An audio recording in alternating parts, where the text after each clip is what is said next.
I'd like to discuss now with Democratic Senator Bob Menendez of New Jersey. He is the ranking member on the Senate Foreign Relations Committee. Senator, thank you for taking the time this morning. Good to be with you, Jim. So let's start with what has really been the spark for this latest escalation, and that is a U.S. assessment, at least in the view of the Trump administration, that Iran was putting missiles on boats in the Persian Gulf, and then the concern was those missiles would be used to target U.S. shipping, commercial, and Navy ships in the Gulf. But there's a disagreement within the Trump administration as to whether that was a defensive step by Iranians or an offensive one. I'm curious who you believe here. Well, the answer to that question would lie in intelligence briefings that senators should have from the administration. This is the most opaque administration I've ever dealt with over 4 presidencies, so that we could determine what the intelligence is, understand the depth of its analysis and its veracity, and then make appropriate decisions. Right now, we're being asked to make foreign policy and national security decisions while flying in the blindly. It's just wrong.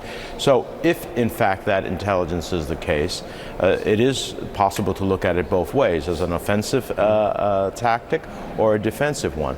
I think that what I'm concerned is the possibility of a major miscalculation here by either side.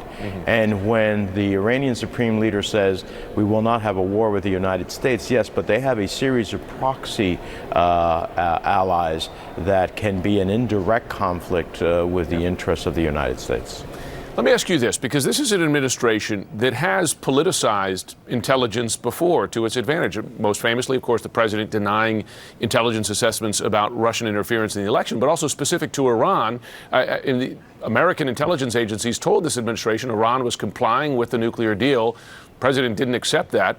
Are you concerned that right now intelligence is being politicized here to the advantage of factions of the administration who perhaps want to get on a military confrontation with Iran?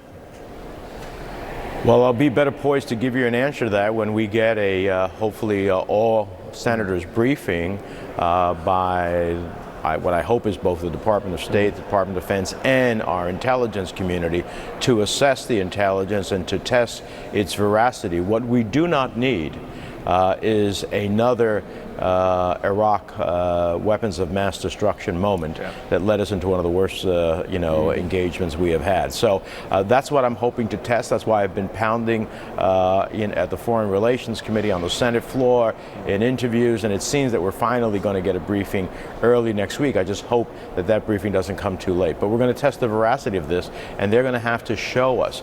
And if they do have actionable intelligence, Jim, this we should be sharing with our allies so that we can have a diplomatic surge to get Iran to the negotiating table and move forward in an agreement that all could ultimately survive with. Do you believe that members of the Trump administration, specifically the National Security Advisor John Bolton, want military conversation with Iran?